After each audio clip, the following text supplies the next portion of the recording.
Understanding the differences in not as scripted, read incorrectly, and ambiguous answers.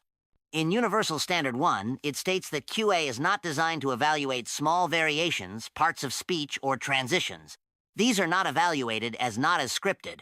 Some examples are does not versus doesn't, anyone versus anybody. However, NAS shall be tracked anytime the call taker does not read the question or PAI as written, so long as their verbiage does not change the meaning, intent, or the objective of the question, or PAI. The NAS tracking is utilized to assist with coaching the call taker to prevent the occurrences from becoming habit. Some NAS trends from our department are any serious bleeding versus is there any serious bleeding? Are they breathing right now versus are they breathing? No! Deviating from the way questions and PAI are scripted can change the intent of the question. For example, adding "do you know" to the beginning of a question can misconstrue the answer. When the caller answers no, do they mean the patient is not awake, or do they mean no, I don't know if the patient is awake? This makes the question a leading question, and callers may give the answer they think the dispatcher wants to hear. Examples of questions and directions being asked incorrectly or not as written are, is she responding normally, completely alert?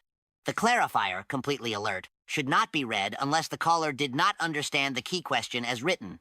Do you have a device there to check his heart rate? Versus, I'm going to tell you how to check his pulse. While technology is increasing and more people have smart devices or medical devices to track heart rates, the key question should be read as written unless the caller spontaneously states they have a device to check their heart rate. I'm sending someone to help you, stay on the line. Versus, I'm sending the paramedics to help you now, stay on the line, and I'll tell you exactly what to do next.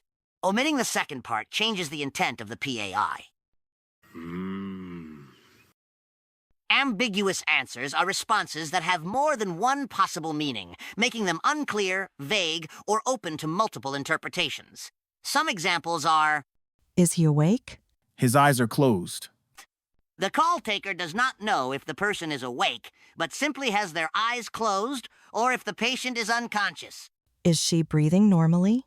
I already said she's breathing. The second example, the caller has not answered if the patient is breathing normally.